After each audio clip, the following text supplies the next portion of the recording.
Everybody talks about Jay-Z becoming a billionaire, but almost nobody talks about how he actually did it. It wasn't one lucky deal or one hit album. It was one smart move after another. Cameron breaks down why Jay-Z's career might be the greatest hustle story in hip-hop history. And there's a business lesson in here that most people will miss. Pay attention to the decisions and not just the dollars. No, I can't argue with nigga. You know what I mean? I can't. You got niggas that be like, nigga P said he was at the Carbon, nigga. Fuck you talking about Cam wasn't at the Carbon. You know what I'm saying? Fuck you talking about.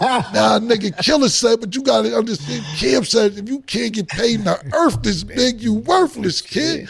Nigga don't just nigga, yeah, you got what you gonna do? You can't argue, man. So it's just niggas' opinion. But no, to answer your question, if I'm outside on the block having fun with it, cool. But overall, no, I'm not mad. Jay, kind of speaking of Welcome to New York City, that beat was playing, and I'm gonna let you know since you wasn't in New York, a lot of people thought that you was coming out to the Jay-Z concert, and they was asking me like, "Yo, I know you going, your man gonna be there," and I was like, "Actually, I really don't know, because most of the times he'll pop up and be like, "Yo, I'm in New York. What you doing? Come with me to the show," and I'd be like, "What show?" And I'll find out then. So I was really honestly telling people like, "Yo, I don't know if he's going to be there." Did you watch the concert? What did you think about the concert? Nah, I didn't. I mean, I see a bunch of clips online. I didn't know you could watch it somewhere. Is there somewhere you could watch it? YouTube. It was on YouTube. Oh, the whole concert's on YouTube? Yeah. Oh, I'm going to watch it. Another person that's doing every day. Okay, yeah, I'm going to watch it. I didn't see the concert, but I seen the clips. From the clips, it looked good, man. It looked really good. As far as the clips are concerned, like I said, I'm going to watch. Now that I know I can see it somewhere, I'm going to go watch it. But, yo, man, you got to give credit to Jay-Z for his longevity, you know, his hustle, everything, man. You know, Stephen A. Smith said this years ago, and I've been running with it for like 10 years. Like, I'm living the American dream. Cameron, I'm talking about. And I'm thank God every day, you know what I'm saying, for the life that I live. I can't ask for a better life. I really, really am blessed to be in the situation I am. So I'd say that I'm living the American dream. Jay-Z is living some shit called a fantasy turned reality. You know, Word. That's what Jay-Z's living. You never in your life think that you hustle or sell drugs, allegedly. Don't go to jail. Everybody sees the billionaire headline, but they skip the sequence. Jay-Z didn't just make money. He kept stacking new skills every time the game changed. Music turned into business.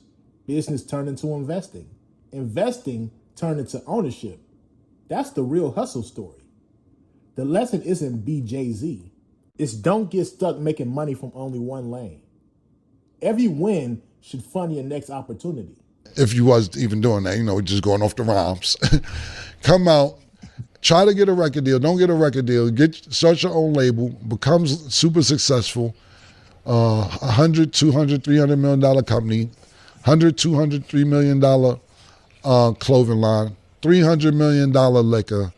Not only that, ends up wifing the baddest R&B female in the game at the time in the #1 group.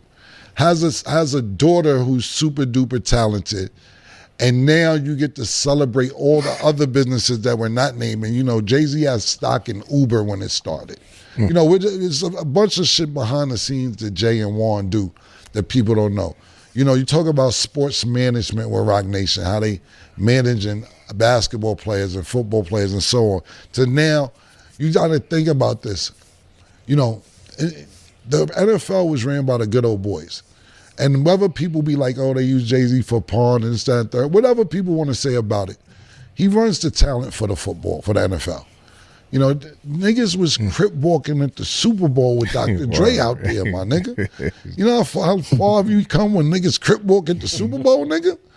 You know what I'm saying? And he's part of that. So you got to give it up. And then I knew a bunch of people that flew in from Chicago and the West Coast and New Orleans, and you know, everybody was there from all over the country and probably different parts of the world too to celebrate that.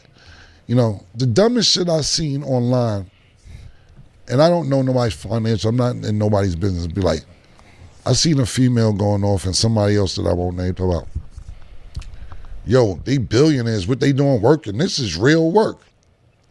I think they money fucked up. Nah, they can't be getting no money. What billionaires still work? I don't know billionaires that work. This is work. Mark Zuckerberg's still working. Yeah. Shit. Elon Musk is still working. It's a bunch of billion. How do you think a billionaire becomes a multi-billionaire? Hello. Stays a billionaire. Hello. Yeah, because you're working. People act like success means you eventually stop working.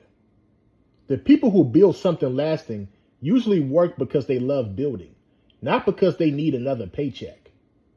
There's a huge difference. When your identity becomes creating value instead of chasing a check, that's when your ceiling gets a whole lot higher. And that's the mindset most people never develop. So when people be like, this is work, I was telling Sin off the air, like, yo, I would probably do shit like this once a year. I still hold weight as one of them, you know, you can argue Drake, whoever you want to argue, even though Drake, my nigga, I love Drake.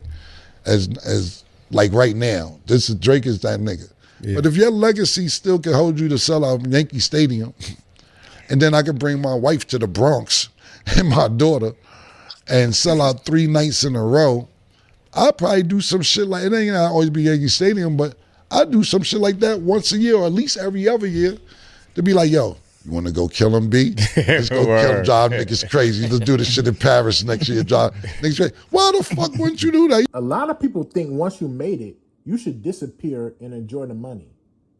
But the smartest entrepreneurs understand that your brand is an asset.